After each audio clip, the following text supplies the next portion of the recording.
Programme में आपको खुशामदीद कहते हैं। मैं असदुल्ला खान हूँ। एक तरफ ईद की आमद है, पूरी मुस्लिम दुनिया में ईद मनाने की तैयारियां की जा रही हैं, और दूसरी तरफ यही मुस्लिम दुनिया ये जंग के साए तले अपने आखिरी रोज़े गुजार रही है। पूरा रमज़ान ही इसी कश्मकश में गुजरा है।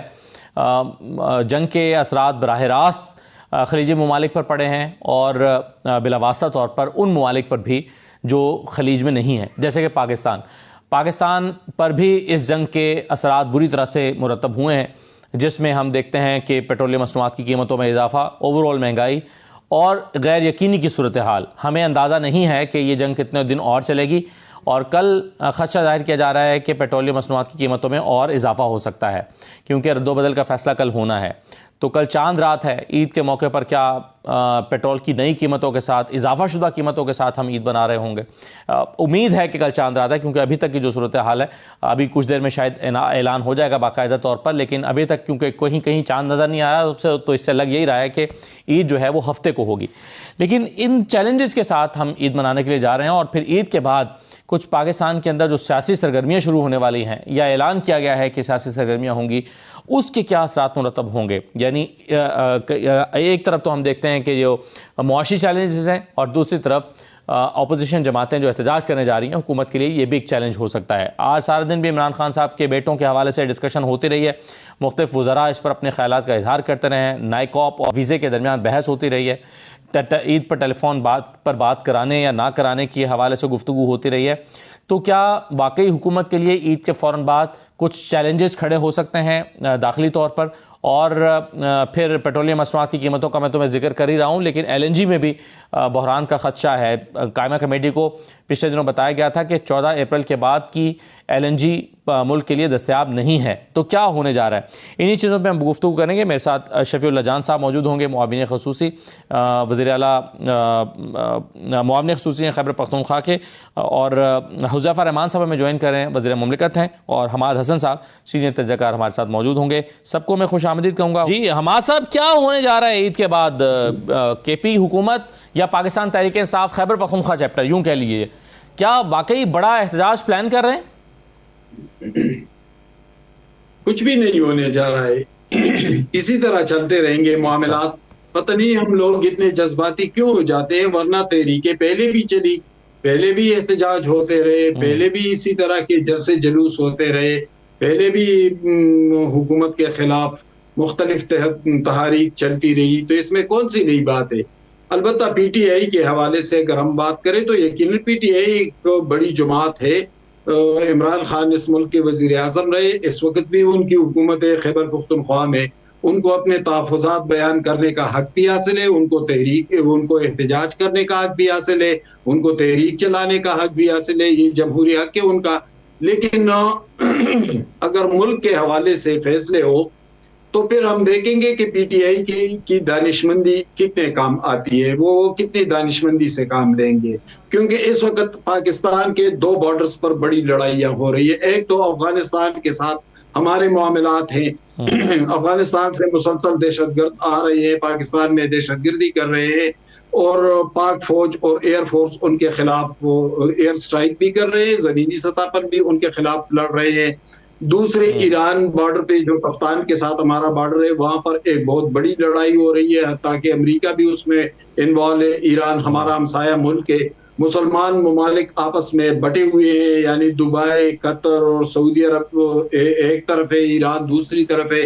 तो हमारे लिए बहुत सारे मसाइल है, और हमारे बहैसियत एक एटमी कुव्वत हमारी जिम्मेदारी भी है कि हम लीड भी करें। सर ये तो वो है ना, जो आप कह रहे हैं ना कि मुताहमिल नहीं हो सकते हम किसी बड़ी सियासी तहरीक के या एहतजाज के, क्योंकि पाकिस्तान के लिए चैलेंजेस बहुत हैं। लेकिन साथ ही साथ आप कह रहे हैं कि कुछ होने भी नहीं जा रहा, क्योंकि PTI ने तो कल ऐलान किया कि ईद के फौरन बाद हम अपनी तहरीक चलाने वाले हैं। मैं, अगर आप इजाज़त दें, तो शफीउल्लाह जान साहब के सामने ये सवाल रख देता हूँ। शफीउल्लाह जान साहब, क्या ईद के बाद पाकिस्तान तहरीक इंसाफ की जानिब से कोई एहतजाजी तहरीक शुरू हो रही है? हमारा हसन साहब कह रहे हैं कि कुछ नहीं होने वाला। सबसे पहले आपका शुक्रिया असद साहब। जहां तक पाकिस्तान तहरीक इंसाफ की एहतजाज का ताल्लुक है, तो आपने देखा होगा कि कल जुनैद अकबर खान साहब ने और सलमान अकरम राजा साहब ने प्रेस कॉन्फ्रेंस की, और इमरान खान रिहाई मूवमेंट, जो रिहाई फोर्स है, उसके मुतालिक प्रेस कॉन्फ्रेंस थी। उसके साथ साथ आपने ये भी देखा होगा कि अभी मरकजी क़यादत और जो हमारी सूबाई क़यादत है वो भी कुछ ऑप्शन पे गौर कर रही है। जहां तक रिहाई फोर्स का ताल्लुक है तो उसका स्ट्रक्चर बिल्कुल कंप्लीट है। ईद के बाद उसकी इनॉग्रेशन होगी, लॉन्चिंग इवेंट होगा, उसके बाद उसका डैशबोर्ड खोल दिया जाएगा। पाकिस्तान भर से नौजवान उसमें शामिल होंगे। 1 लाख हमारा टारगेट है शुरू के दिनों में मेंबरशिप का। जब 1 लाख टारगेट पूरा हो जाएगा तो इनका हल्फ होगा। और ओवरऑल पाकिस्तान से 10 लाख लोगों का टारगेट है। 272 जगहों पे जो है कैंप्स लगेंगे। इसके साथ साथ इसके पूरा एक हायरार्की है जिसमें से सूबे से लेके नीचे विलेज काउंसिल लेवल तक कैप्टन होंगे। पूरा एक स्ट्रक्चर कल जुनैद अकबर खान साहब ने और सलमान अकरम राजा साहब ने मीडिया के सामने रखा। और जहां तक तहरीक इंसाफ का ताल्लुक है, आप देखेंगे कि जो स्ट्रीट मूवमेंट, जो मोमेंटम सोहेल आफरीदी साहब ने हासिल किया हुआ था, वो स्ट्रीट मूवमेंट दोबारा हम स्टार्ट कर रहे हैं। उसके साथ साथ रिहाई फोर्स पे काम हो रहा है और मरकजी क़यादत और सूबाई जो तहरीक इंसाफ की क़यादत है वो भी कुछ ऑप्शन पे इस वक्त ज़ेरो गौर है। आप कह रहे हैं कि 10 लाख लोग जो हैं वो आपका टारगेट है कि ये मेंबरशिप हो। फर्ज कीजिए हो गए, 10 लाख लोगों ने मेंबरशिप कर ली। अब ये 10 लाख लोग आपके पास मौजूद हैं, क्या करेंगे ये 10 लाख लोग? देखिए, मरकजी क़यादत और सूबाई क़यादत जो भी ऑप्शन फाइनल करेंगे, जो भी लाएमल वो देंगे, और इमरान खान साहब की रिहाई के हवाले से ये जो रिहाई फोर्स होगी ये सफ़े अव्वल में होगी। मैं पहले भी कई दफ़ा इस बात का जिक्र कर चुका हूं कि जो रिहाई फोर्स है इसका ताल्लुक सिर्फ इमरान खान साहब की रिहाई के हवाले से होगा, कोई और सियासी रोल इसका नहीं होगा। बाकी तहरीक इंसाफ की जो एक्टिविटीज है उसमें रिहाई शफी जान साहब, लेकिन प्रैक्टिकली स्पीकिंग देखिए ना, ये वही लोग होंगे जो इंसाफ यूथ विंग से आएंगे, जो दीगर जो विंग्स हैं, फेडरेशन है, इंसाफ स्टूडेंट फेडरेशन, वहाँ से आएंगे, कुछ वकला होंगे, ये इन्हीं लोगों में से आएंगे। ये लोग ऑलरेडी ज़मीन पर मौजूद हैं, ये आसमान से नहीं उतरेंगे। तो चूंकि ये लोग पहले से मौजूद हैं और जब आप कॉल देते हैं तो ये कभी 1000 होते हैं, कभी 500 होते हैं, ये 10 लाख की तादाद में लोग कैसे बाहर आ जाएंगे? देखिए, बात बड़ी सिंपल है। आपको भी पता है कि इमरान खान साहब जो हैं वो 90% लोगों का लीडर है। अभी भी हम जहां जाते हैं, चाहे वो खैबर पख्तूनख्वा हो या पंजाब हो या सिंध या बलूचिस्तान हो, सब एक ही सवाल करते हैं। और आपसे भी ये सवाल कई बार होता होगा कि आम आदमी ये सवाल करता है कि इमरान खान साहब कब रिहा होंगे। तो 90% लोगों का लीडर इमरान खान है। बिल्कुल तहरीक इंसाफ के जो ISF के हैं, इंसाफ यूथ विंग के हैं, वो तमाम लोग इस रिहाई फोर्स का हिस्सा होंगे। लेकिन इसके साथ साथ नए लोग भी आएंगे क्योंकि हर पाकिस्तानी ये चाहता है कि इमरान खान साहब रिहा हो। और अब एक सोच डेवलप हो रही है मरकजी क़यादत में। कोई टाइम लिमिट आपने रखी है कि ये 10 लाख लोग कब तक मुकम्मल हो जाएंगे? अगले 6 महीने में, बड़ी ईद के बाद, मुहर्रम के बाद? कोई आपका टाइम लिमिट है कि आप अभी तो आप ओपन कर रहे हैं, हो सकता है कि आपको 1 महीने में 10 लाख लोग मिल जाएं, हो सकता है कि 6 महीने में ना मिले। तो जब ये 10 लोग पूरे होंगे, 10 लाख लोग, फिर आप अपनी मूवमेंट का आगाज करेंगे? देखिए, 10 लाख तो हमारा टारगेट है। जिस दिन 1 लाख हमारे कंप्लीट हो जाएंगे तो इनकी बाकायदा मेंबरशिप होगी, बाकायदा इसके बाद 1 लाख लोगों से हल्फ लिया जाएगा। 10 लाख तो हमारा मेन टारगेट। क्या हल्फ लिया जाएगा? जो भी सियासी आपने देखा होगा, जिस तरह इंसाफ यूथ विंग का एक हल्फनामा है, इसी तरह इंसाफ स्टूडेंट फेडरेशन का एक हल्फनामा है, इसी टाइप का हल्फनामा होगा। पाकिस्तान के कानून और आइन के अंदर रह के कानून की पासदारी की जाएगी, ये हल्फ लिया जाएगा। और हल्फ होने के बाद, हल्फ लेने के बाद देखिए, अब पार्टी फिर जो भी डायरेक्शन देती है इमरान खान साहब की रिहाई के हवाले से, लॉन्ग मार्च हो, इस्लामाबाद आना हो, फैजाबाद पे बैठना हो, या 26 नंबर पे बैठना हो, या संजानी के मकाम पे बैठना हुआ, या खैबर पख्तूनख्वा की सरहदें बंद करना हुआ, या सवाबी के मकाम पे बैठना हुआ, जो भी लाएमल पार्टी लीडरशिप देगी, रिहाई फोर्स जो होगी वो सफ़े अव्वल में होगी। हमारा आप कह रहे हैं कुछ नहीं होने वाला, यहाँ तो 10 लाख लोगों के हल्फ की तैयारी हो रही है। तो पहले तो शफी जान ने कहा कि डायरेक्ट गोली किसी पर नहीं चली, इसीलिए तो मैं PTI वालों से कहता हूं कि जरा तारीख को पढ़ा करे भाई। बाबड़ा में कयूम खान ने खुदाई खिदमतगार तहरीक पे गोलियां चलाई थी, 650 लोग शहीद हुए थे, गोली नहीं चली। लियाकत बाग फायरिंग केस हुआ था, नेब का जलसा था, भुट्टो दौर में सिविलियन हुकूमत थी, मार्शल्ला भी नहीं था, और उन पे गोलियां चली थी और लाशों के अंबार पड़े थे। बेनजीर भुट्टो पर डायरेक्ट गोली नहीं चली, जो इस मुल्क की वजीर आजम रही थी, मकबूल तरीन लीडर थी। तो ये तासुर तो सरासर गलत है, जज्बाती बात नहीं करनी चाहिए, जो हकायक को वो बयान करनी चाहिए। अब आते हैं इसकी तरफ के 10 लाख लोगों को। भाई आपके पहले भी जलसे हुए, आपकी एहतजाजी हुए, लेकिन हमारा साहब आप कम ये तो नहीं कह रहे ना, आपकी बात से जो तासुर मिला, आप ये तो नहीं कह रहे ना कि अगर माजी में गोली चलती रही है तो अब भी इन पे भी चल गई है तो कोई बात नहीं, यानी माजी में चलने वाली गोलियां आज किसी तहरीक पर चलने वाली चलने को जस्टिफाई तो नहीं करता? भाई यही तो मैं असद कह रहा हूं ना, नहीं चलनी चाहिए। खुदा न ख्वास्ता ऐसा हुआ तो हम इनके साथ खड़े होंगे। आप जानते हैं हम कैसी सहाफत करते हैं, हम इनके साथ खड़े नजर आएंगे इंशाअल्लाह। अल्लाह न करे कि ऐसा हो, लेकिन हमारी तारीख ऐसी है, और हमारी तारीख इसलिए ऐसी है कि हमने आईन और कानून को मजबूत नहीं बनाया, हमने पार्लिमान को बालादस्त नहीं बनाया। और किसने नहीं बनाया, उसमें सबसे बड़ा किरदार क्या इमरान खान का नहीं है? जब जस्टिस वकार सेठ ने फैसला दिया था तो इमरान खान क्यों जस्टिस वकार सेठ के खिलाफ हो गए थे? उस फैसले के साथ खड़ा होना चाहिए था। गलतियां कर बैठे हैं, वो भी कर बैठे हैं, नवाज शरीफ भी कर बैठे हैं, पीपल्स पार्टी भी कर बैठी है, और सब कर रहे हैं, अभी तक कर रहे हैं, अभी तक इकट्ठे नहीं हुए। लेकिन आज भी देखे तो इमरान खान कहते हैं कि मैंने एस्टेब्लिशमेंट के अलावा कोई बात ही नहीं करनी है। यानी हमने अभी तक एक भी ऐसा वफ्द नहीं देखा जो एक बड़ा वफ्द तश्कील दिया गया हो, बैरिस्टर गौर उसकी क़यादत कर रहे हो, वो जाकर नवाज शरीफ से मिले हो, वो जाकर बिलावल भुट्टो से मिले हो, मौलाना फजल रहमान अहमद वली से मिले हो। आज भी आप देखें तो गालिम गलोच का सिलसिला जारी है।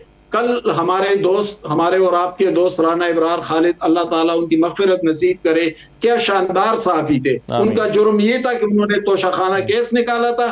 वो जो गालिम गलोच हो रही है, क्या ये इंसाफ है? जब इस तरह की सियासत होगी तो फिर आप क्या तहरीक चलाएंगे, क्या एहतजाज करेंगे, क्या आईन और कानून की बालादस्ती की बात करेंगे? फिर आपको ये हक नहीं पहुंचता।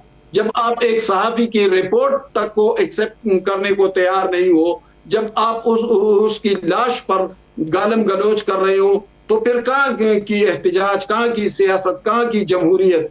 देखे, दूसरी बात ये है कि ये जो लोगों से हल, लेकिन ये तो ये आप क्या किसी एक, क्या आप पीटीआई को बतौर जमात तनकीद का निशाना बना रहे हैं? क्योंकि ये तो सोशल मीडिया पर बैठे हुए लोग जो जिनसे खुद पीटीआई के बहुत सारे लोग इंक्लूडिंग शायद शफी जान साहब शिकवे रखते हैं, और पीटीआई की जो केपी की लीडरशिप समेत मरकजी लीडरशिप उनसे शिकवे रखती है, तो ये शिकायत आपको तो डिजिटल मीडिया पर बैठे हुए लोगों से है ना कि पीटीआई की लीडरशिप से?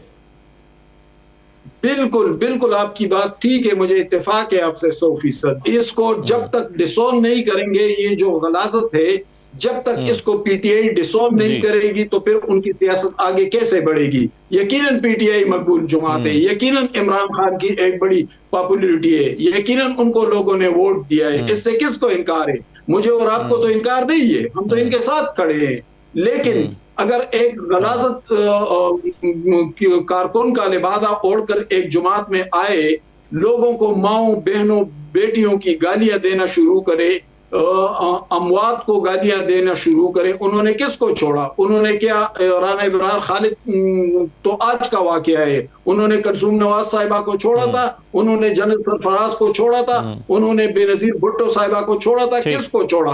भाई इसको डिसोन करें, आप अपनी सियासत को। चलिए, मैं वही कह रहा हूं ना कि आप तहरीक इंसाफ के जिस भी बंदे से बात करेंगे वो इस मामले से परेशान दिखाई देता है। डिजिटल मीडिया के दबाव में भी है, डिजिटल मीडिया पर बैठे हुए लोग खुद अपनी पार्टी के लोगों का भी एहतसाब करते हैं, ट्रोल करते हैं, उससे परेशान है। ये अभी शफी साहब इस पर अपनी राय का इजहार कर भी देंगे। हुज़ैफा रहमान साहब, ईद के बाद क्या होने जा रहा है? मुल्क के जो हालात, आलमी हालात हैं, खत्ते के हालात हैं, उसका पाकिस्तान के ऊपर एक बहुत ही संगीन असर पड़ रहा है और उसका लोगों की ज़िंदगियों पर भी असर पड़ रहा है। और हम देख रहे हैं कि ईद के बाद 10 लाख लोगों से हल्फ लेने की तैयारी खैबर पख्तूनख्वा में की जा रही है, जो अमन रिहाई फोर्स या मूवमेंट बनाई गई है। तो क्या ईद के बाद आप तवक्को कर रहे हैं कि अपोजिशन का एक बड़ा एहतजाज होने जा रहा है? जी मेहरबानी, मैं सुन रहा था शफीउल्लाह जान साहब को बड़ा रिलीजियसली, उन्होंने बात की कि जी 90% पाकिस्तानियों के मकबूल लीडर, तो वो, और उन्होंने ये बात मेरे ख्याल से अगर दोबारा भी क्लिप सुनेंगे जब ये दोबारा ऑन एयर होगा तो 3 दफा की। तो मैं गुजारिश करना चाहूंगा कि 90% जो पाकिस्तानियों के मकबूल लीडर हैं उनके खिलाफ 4.25 करोड़ वोट पड़े और उन्हें 1 करोड़ जो है 70 लाख वोट पड़े हैं, 68 लाख वोट पड़े। और अगर इनका जो बनाते हैं फॉर्म 45-47 वो भी लगा लें तो वो 4.25 करोड़ मैक्सिमम 3.5 करोड़ रह जाएंगे, 3 करोड़ रह जाएंगे। तो मकसद ये कि अगर आप ये देख रहे हैं कि मेरा लीडर मकबूल है, ये भी जहन में रखें कि जितने वोट मेरे लीडर को पड़े हैं उससे डबल वोट मेरे लीडर के खिलाफ भी पड़े हैं। तो सियासत के अंदर जो है वो एतदाल और तहम्मुल बड़ा जरूरी होता है। और बड़ी अहम बात की जो आपके साथ हमारे एक और दोस्त बैठे हुए हैं उन्होंने, कि एक जर्नलिस्ट है जिस बेचारे का टोटल असासा ये था कि उसके पास ये पैसे भी नहीं थे कि वो अपनी एम्बुलेंस कराता, और अफजल भट्ट साहब ने उसके लिए एम्बुलेंस कराई और उसको जो है उसके भाई गांव भेजा। उसने एक स्टोरी की, जब मैं खुद भी as a federal information commissioner रहा तो मुझसे पहले जो कमिश्नर थे उन्होंने उसकी जो दरखास्त थी RTI उस पर पूरी समाअत की, और वो उन्होंने एक ऑर्डर पास किया कि तोशा खाना को पब्लिक कर दिया जाए, और उनके फैसले को कैबिनेट डिवीजन ने इस्लामाबाद हाई कोर्ट में चैलेंज किया। इस्लामाबाद हाई कोर्ट ने उस ऑर्डर को जो है टर्न डाउन नहीं किया, फिर सुप्रीम कोर्ट ने टर्न डाउन नहीं किया। तो मकसद कहने का ये कि लेकिन उस बंदे को, जब हमारी एक रिवायत रही है, चूंकि हम मशरकी लोग हैं और खुद ये जो हमारे भाई शफीउल्लाह जान साहब हैं, ये KPK की बड़ी मजबूत ट्रेडिशंस हैं कि बंदा मर जाए तो कत्ल माफ हो जाता है। यहाँ यार एक स्टोरी हुई है, आपको यानी कम से कम जो अनगाइडेड आपका सोशल मीडिया है उसको कम से कम इतना तो आपको लगाम देना होगी कि किस बात पे आपने तनकीद करनी है, किस पे नहीं करनी। यानी कलसूम नवाज साहिबा पे हुई और वो चीजें फिर आपके सामने आई और आपकी टॉप लीडरशिप ने बाद में उस पर माजरत भी कर ली, बातें खत्म हो गई। लेकिन मेरे ख्याल से सिलसिला रुकना चाहिए। और दूसरा जो शफीउल्लाह जान साहब कह रहे थे कि हम एक फोर्स बना रहे हैं, वो उसमें 1 लाख बंदों का हलफ होगा और वो 10 लाख तक लेकर जाएंगे और फिर जो है उनको जो है हम सड़कों पर लेकर आएंगे। गुजारिश ये है कि जितनी भी मूवमेंट्स चली हैं सियासी तहरीकों की, जुल्फकार अली भुट्टो शहीद से स्टार्ट कर दें, जो बेनजीर भुट्टो ने मूवमेंट चलाई, कारकुनान ने चलाई, उसने असर भी डाला। माल रोड पे जो खुद सोजियां हुई आज तक लोगों को याद है। लेकिन आपको याद होगा कि उनके भाई मीर मुर्जा ने जब जुल्फकार बनाई, वो आज तक पीपल्स पार्टी पे एक बैगेज है। पीपल्स पार्टी उसका दिफा नहीं कर सकती। जब भी बात होती तो पीपल्स पार्टी कहती हमने नहीं बनाई थी। तो मकसद कहने का ये कि स्ट्रीट मूवमेंट जो है वो ना कर्फ्यू से रुकती हैं, ना स्ट्रीट मूवमेंट के लिए आपको स्पेशल फोर्सेस बनाना पड़ती हैं। लोग अपने दिलों से निकलते हैं। मैं ये बात अक्सर औकात कहता हूं और ये दोबारा कह रहा हूं, अल्लाह करे जितनी जल्दी तहरीक इंसाफ की जो कि हमारे भाइयों को समझ आ जाए, क्योंकि मैं उस स्कूल ऑफ थॉट का हामी हूं कि सियासी जमातों को कायम रहना चाहिए, सियासी जमातें खत्म ना हो, और सियासी जमातें जो है वो जाहिर है एक नेचुरल प्रोसेस के तहत जब मर्ज वजूद में आती हैं, और अगर खत्म भी हो तो नेचुरल प्रोसेस के तहत हो। सिर्फ इसमें आखिरी लाइन में ये ऐड करूंगा, लेकिन इसमें शिकवा ये है ना, ये शिकवा ये है कि जी, इसमें उनका शिकवा ये है कि आप उनके बेटों को जो जिनका राइट है कि वो अपने वालिद से आकर मिल सकें, उनको वीज़ा जारी नहीं कर रहे, जबकि 2 महीने पहले वज़ीर मुमलिकत बराए दाखिला की तरफ से भी कहा गया था कि आप अप्लाई करें, आपको घंटों के अंदर वीज़ा जारी करेंगे। और राना सनाउल्लाह साहब ने भी कहा था। मगर आप इजाज़त दें, मैं छोटी सी ब्रेक लेके वापस आता हूँ, इस पर बात करूँ आप सबसे। एक ब्रेक के बाद वापस आता हूँ।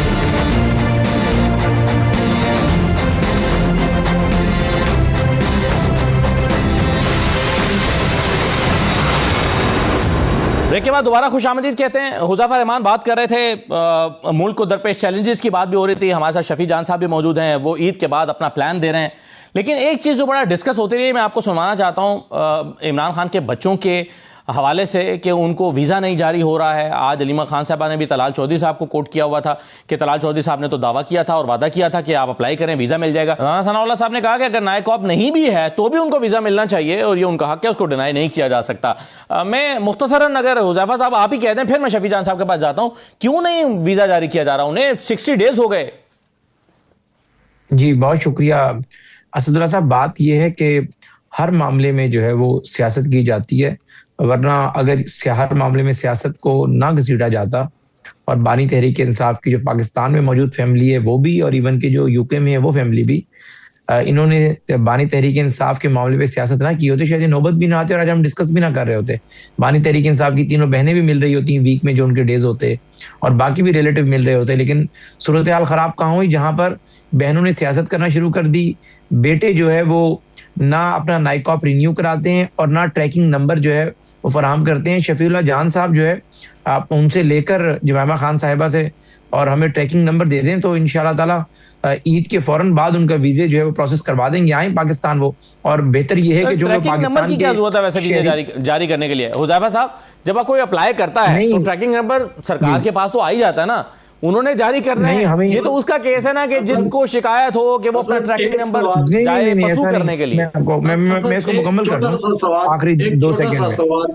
जी एक छोटा सा सवाल करूं। जी हुज़ैफा साहब मुकम्मल कर लें। मुझे ट्रैकिंग नंबर मांग रहे हैं, कहीं ऐसा न हो कि वो आ जाए, आप मुंतखब वज़ीर आला को मुलाकात की इजाजत नहीं देते तो फिर उनको क्या मुलाकात की गारंटी आप दे रहे हैं कि उनको मुलाकात की इजाजत दे देंगे? क्योंकि आपने तो कई हफ्तों से मुलाकात पे पाबंदी लगा दी है। जी हुज़ैफा साहब, मैं दोनों बातों का जवाब देता हूँ। ट्रैकिंग नंबर जब भी आप वीजे के लिए अप्लाई करते हैं तो ट्रैकिंग नंबर इस बात का सबूत होता है कि किसी भी गवर्नमेंट ने, अब let's say government of Pakistan की बात कर रहे हैं, गवर्नमेंट ऑफ पाकिस्तान ने मेरी एप्लीकेशन जो है वो एडमिट कर ली है, उस पर डिसीजन होना बाकी है, तो हमें तब तक ये यकीन नहीं है कि इन्होंने वीजे के लिए अप्लाई किया भी है या नहीं। तो ये ट्रैकिंग नंबर अगर सामने आ जाएगा तो ये मामला मुकम्मल डिफ्यूज हो जाएगा कि आइदर इन्होंने अगर अप्लाई किया है तो वो इतने दिन से पेंडिंग है या फिर अप्लाई किया नहीं है, ताकि जो हमारा नुक्ता नजर है या इनका नुक्ता नजर है, दोनों में से एक वैलिडेट हो जाएगा। दूसरी बात यह कि बानी तहरीक इंसाफ के बेटों के लिए भी मुलाकात का वही असूल है जो अलीमा बीबी साहिबा के लिए या बाकी बहनों के लिए। अगर बेटे भी बाप से मुलाकात के बाद कोई सियासी गुफ्तगू करेंगे या सियासत करने की कोशिश करेंगे तो लामहला उनकी मुलाकात नहीं, मगर पहली तो हो ही जाएगी ना सर, मगर पहली तो हो ही जाएगी ना। नहीं, पहली मुलाकात भी नहीं, पहली मुलाकात भी with subject to the surety है, और अगर वो जिम्मेदारी से श्योरिटी देंगे, यहाँ पे जो उनके जिम्मेदारान है वो श्योरिटी देंगे, पहली मुलाकात भी तब होगी। ये नहीं होगा कि उनको अगर वीजे इशू हो जाते हैं, यहाँ आ जाते हैं तो मुलाकात उनकी लाजमी करा दी जाएगी, ऐसा नहीं होगा जी। ट्रैकिंग आईडी क्यों नहीं दे रहे? अगर वीजा नहीं लग रहा, वो आप पहले वो कहते हैं कि ये अप्लाई करें आपको मिल जाएगा, आप वो डाउट करें कि आपने अप्लाई ही नहीं किया है, ट्रैकिंग आईडी दें ताकि पता चले कि अप्लाई किया और वीजा क्यों नहीं जारी हुआ। असद साहब, हमने अगस्त में ही कह दिया था कि जब इमरान खान साहब के बेटों ने पाकिस्तान आने का इरादा जाहिर किया, तब हमने कहा था कि ना उनको ये नाइकोप पे आने देंगे और ना ही इनको वीजा जारी करेंगे। और वो जो हमारी अगस्त में जो बात थी वो आज सच साबित हो रही है। पहली बात ये है कि इनको ट्रैकिंग आईडी की जरूरत क्या है? 60 दिन हो गए उन्होंने अप्लाई किया हुआ है, 60 दिनों में आपने अभी तक वीजा जारी नहीं किया। आप इमरान खान साहब से तो डरते ही डरते हैं, आप उनके बेटों से भी इतने खौफजदा हैं। अब जब उनके बेटे इमरान खान साहब से मिलेंगे तो बहुत सारी चीजें बाहर आएंगी, और वही खौफ है जो इमरान खान साहब के बेटों को ये वीजा नहीं दे रहे। बात बड़ी सिंपल है, इनका तलाल चौधरी हो, राना सनाउल्लाह हो, जैफर रहमान हो, बैरिस्टर अकील हो या फिर तारिक फजल चौधरी हो, जो भी ये दावा करते हैं हमेशा ये झूठे साबित हुए हैं। ये जब मुलाकातों के हवाले से बात करते हैं तो मुलाकात नहीं होती, ये वीजों के हवाले से बात करते हैं तो वीजा नहीं मिलता, ये जो भी कहते हैं उसका उल्टा होता है। बात बड़ी सिंपल है कि ये इमरान खान साहब से इतने खौफजदा हैं, उनकी बहनों से इतने खौफजदा है, उनके बेटों से तो इनको खौफ आता है। तो इसमें ट्रैकिंग आईडी की जरूरत क्या है? अगला बंदा कह रहा है कि मैंने 60 दिन से अप्लाई किया और मुझे वीजा नहीं मिल रहा। अगर अप्लाई नहीं किया तो आप बता दें, तो आप आज इसी प्रोग्राम में बता दें। ट्रैकिंग आईडी की तो जो मंतक है वो मुझे समझ नहीं आती।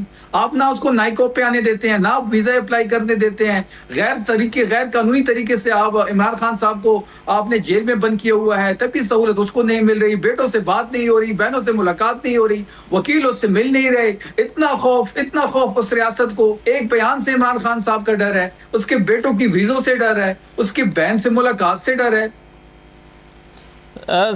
ये 2-3 दिन पहले जमामा खान ने एक ट्वीट की थी जिसमें उन्होंने कहा था कि हमने जब वीज़ा अप्लाई किया तो हमें ऑफिशियली बताया गया था कि 7 to 10 वर्किंग डेज में जो है उसका जवाब आ जाएगा, लेकिन वो अभी तक नहीं आया, 60 डेज हो गए। असद साहब, तो इसमें अब असद साहब जी शफी साहब जी, जमामा साहिबा की आपने जिक्र किया, उसकी ट्वीट ऑन रिकॉर्ड पड़ी है कि 60 दिन हो गए हैं उनके बेटों ने अप्लाई किया हुआ है और उनको ये बताया गया था कि 7 से 10 वर्किंग डेज में उनको वीजा मिल जाएगा। 60 दिन गुजरने के बावजूद इमरान खान साहब के बेटों को वीजा नहीं जारी हुआ। तो बात बड़ी वाज़ेह है कि रियासत जो है वो वीजा नई शक्ल इख्तियार करेगी ना शफी साहब। बहस ये है कि वीजा आपने अप्लाई नहीं किया, अब इसको सबूत देना पड़ेगा आपको, कोई रसीद, कोई ट्रैकिंग आईडी वगैरह, ताकि ये जो बहाना है ये भी खत्म हो हुकूमत का। देखिए असद साहब, ये जो हुकूमत की जो मसला है ना, इनको सब अपनी तरह झूठे नजर आते हैं।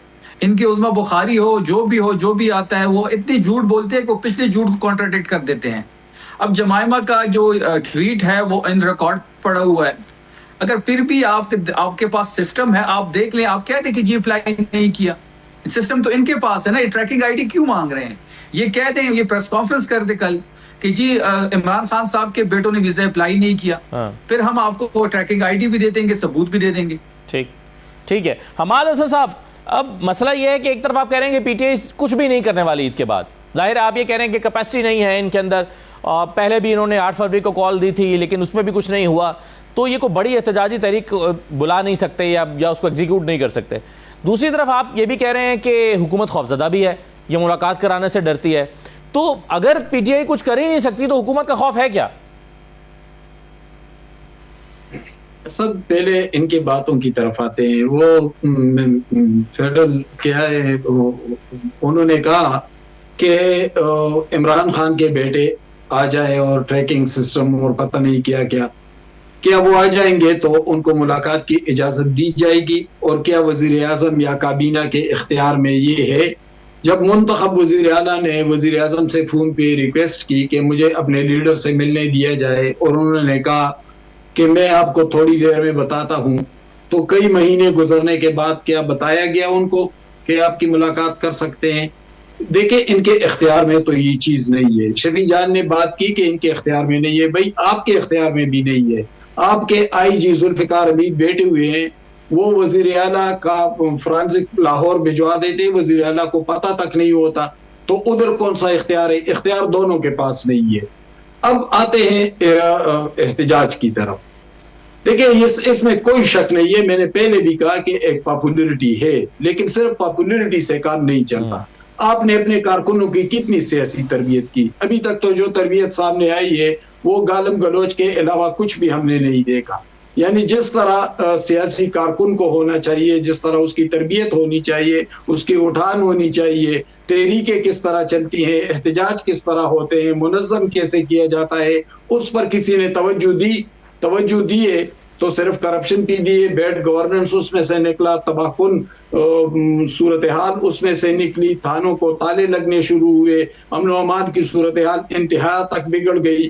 तो आप अपने कारकुनों पर पहले तवज्जो दे दे कि आपके कारकुन सियासी तहरीक कैसे चलाएंगे, उसके लिए मैकेनिज्म तो तरतीब दे, उनकी तरबियत तो करे।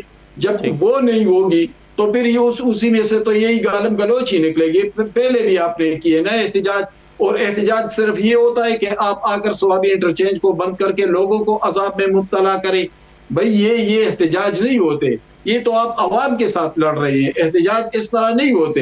एहतजाज पहले भी हुई है, फातिमा जना ने बहुत बड़ी तहरीक चलाई थी, PNA की बहुत बड़ी तहरीक चली थी, भुट्टो साहब के खिलाफ MRD की बहुत बड़ी तहरीक चली थी, ARD भी एक बड़ी तहरीक थी। लेकिन आप देखें, जो भी अपोजिशन में होता है वो दूसरों को साथ मिला देता है, लेकिन क्या इमरान खान के साथ एक भी बंदा अभी तक मिला है? एक महमूद खान अचकज़ई साहब है, उनको 80% बातों पे इख्तिलाफ होता है। उन्होंने बड़े इजलास में कहा कि भाई आप अपने कारकुनों को रोक ले, लोगों को गालम गलोच करते हैं, ये अच्छी बात नहीं है। ये तो महमूद खान अचकज़ई ने कहा जो उनके साथ है।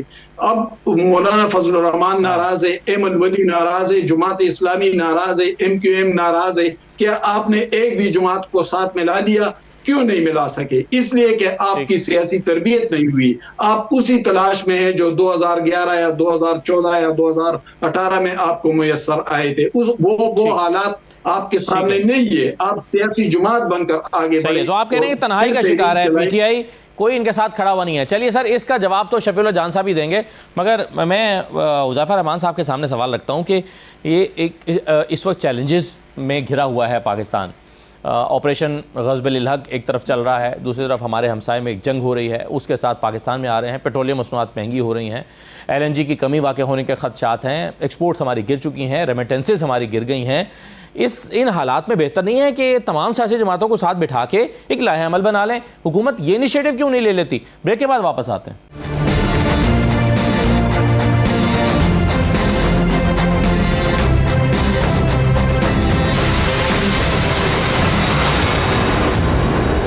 ब्रेक के बाद दोबारा खुशामदीद। हुज़ैफा रहमान साहब, जाहिर है मुल्क में इस वक्त बहुत सारे चैलेंजेस हैं। दहशतगर्दी का एक चैलेंज है, इकॉनमी का एक चैलेंज है, ऑपरेशन ग़ज़ब-ए-इल हक़ एक तरफ चल रहा है, फिर हम देख रहे हैं हमसाया मुल्क में जो जंग हो रही है ईरान और अमेरिका इसराइल के दरमियान, मिडल ईस्ट पूरा जंगी लपेट में है, पाकिस्तान पर उसके असरात आ रहे हैं। आपको कौमी यकजहती की ज़रूरत है। अभी कल शायद पेट्रोलियम मसनूआत की कीमतें फिर बढ़ानी पड़ जाएँ, LNG की किल्लत वाक़ होने जा रही है, खदशा है इस बात का। पेट्रोलियम की कमेटी जो है सेनेट की, उसमें बताया गया है। क्यों नहीं ऐसे मौके पर आप इस ज़रूरत को महसूस करते कि तमाम पॉलिटिकल पार्टीज बैठें, एक कौमी बयानिया अपनाएं, आप सियासी जमातों से बात करें, यहां तक कि आप उन्हें इसके बरक्स आप उन्हें जो है वो ललकार रहे हैं और उनको फैसिलिटेट करने के लिए तैयार भी नहीं है? जी बहुत शुक्रिया सदुल्ला साहब, मैं तो बिल्कुल ललकारने के खिलाफ हूँ और हमेशा आपके प्रोग्राम में शरीक होते हैं, तो हमें तो हमेशा तहरीक इंसाफ के हमारे दोस्त ललकारते हैं और हम खामोशी से उनकी ललकार को बर्दाश्त भी करते हैं। गुजारिश ये है कि हुकूमत के साथ बाकी तो तमाम जमातें ऑलमोस्ट पाकिस्तान का कोई भी मामला हो, पाकिस्तानियत का इशू हो, अफगानिस्तान के साथ जो है दहशतगर्दी का मामला हो, या भारत का मामला हो, या इवन के अभी गल्फ में जो वॉर चल रही है, या फलस्तीन का मामला हो, सारी सियासी जमातें बैठने को तैयार होती हैं। लेकिन एक जमात ऐसी है जो मेरे भाई शफीउल्लाह जान साहब की है, जो मैं ना मानूं वाली पॉलिसी पर चलती है, और वो बिल्कुल एक कोने में जाकर बैठ जाती है, और उसका टोटल मुतालबा जो है वो एक सजा याफ्ता शख्स की रिहाई से शुरू होता है और उसी पर ही खत्म हो जाता है। हालांकि उस शख्स को ज़रा 41 साल सजा हुई, अगर वो तोशा खाना से चीजें ना चुराते, या मैं सोफिस्टिकेटेड वर्ड यूज कर लेता हूँ, वो ना लेकर जाते, और जिस चोरी का उन्होंने पूरा राग अलापा कि फलां चोर है, फलां चोर है, फलां चोर है, लेकिन एट द एंड आखिरी जो मोरल था स्टोरी का वो ये निकला कि वो खुद चोरी में पकड़े गए और वो चोरी साबित हुई। अब ये कहना कि वो चोरी छोटी है, चोरी बड़ी है, एक मुल्क का वजीर आज़म था वो घड़ी क्या चुराएगा, एक मुल्क का वजीर आज़म बुल्गारी का सेट क्या चुराएगा, तो उस केस में उन्हें सजा हो गई। हो तो ये कि आप मुल्क में ऐसा माहौल पैदा करें कि आप सियासी महाज के ऊपर सियासी जमातों के साथ बैठें, पार्लियामेंट में बैठें, और अगर आपको अपने लीडर की इतनी याद सताती है तो फिर आप बरमला कौम के सामने उसकी गलती का एतराफ करेंगे, उससे वाकई ये गलत काम हुआ है। उसके बाद ज़ाहिर है तमाम सियासी जमातें इस मामले पर भी पार्लियामेंट में बैठ सकती हैं, और पार्लियामेंट तमाम इदारों की माँ है, किसी की कोई सजा भी जो है वो माफ करने का अख्तियार भी रखती है।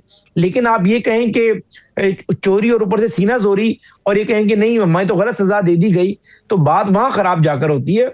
बातचीत हुकूमत हरबत करने को तैयार होती है। अगर ये बानी तहरीक इंसाफ का मामला, जो कि अचकज़ई साहब एक समझदार आदमी है, उन्होंने कभी हमसे किसी मुलाकात में या किसी चीज में या इवन के अपने मुतालबे में भी बानी तहरीक इंसाफ की रिहाई की बात नहीं की, क्योंकि उन्हें पता है कि एक मजबूत केस है, उस मजबूत केस में ट्रायल कोर्ट ने 2.5 साल ट्रायल करने के बाद उन्हें सजा दी है।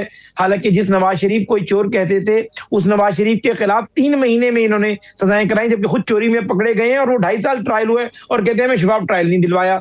नवाज शरीफ के लिए आपने सुप्रीम कोर्ट एक निगरान जज बिठा दिया था, और अपने लिए सिर्फ उस ट्रायल जज ने ही अगर ट्रायल कर ली है तो फिर तनकीद करते हैं कि जी कुछ सीनियर जज नहीं था, वो जूनियर जज था, या उसको उसकी मर्जी की पोस्टिंग मिली। एक छोटा सा सवाल है कि घड़ी और गाड़ी में क्या फर्क है?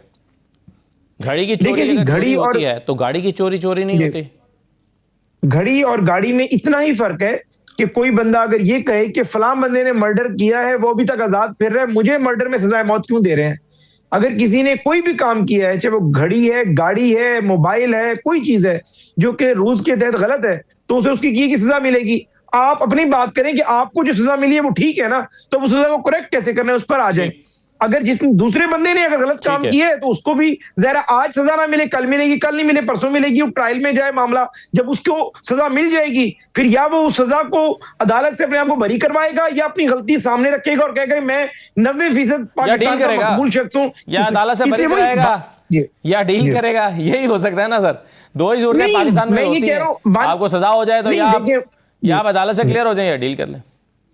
वही गुजारिश यही कर रहा हूं कि बानी तहरीक इंसाफ, आपके तमाम इत्तेहादी आपके नाराज हैं, आपके तमाम इत्तेहादी नाराज हैं। हमाद हसन साहब कहते हैं कोई किसी को तो आपने अपने साथ मिलाया होता, आप क्यों नहीं महमूद अचकज़ई साहब से लेकर, वो भी महमूद अचकज़ई साहब भी नाराज दिखाई देते हैं, मौलाना फजल रहमान, जमात इस्लामी, बाकी सियासी जमातें। देखिए जहां तक बात है इत्तेहादियों को, तो हम इस वक्त जो तहरीक इंसाफ का इत्तेहाद है या महमूद खान अचकज़ई साहब की बात है, तो बात बड़ी वाज़ेह है कि महमूद खान अचकज़ई बिल्कुल नाराज नहीं है, वो बिल्कुल हमारे साथ है, इत्तेमाद में है हमारे साथ। आपने देखा होगा कि प्रिंसिपली चीजों पे भी हम महमूद खान साहब के साथ एग्री हो चुके हैं।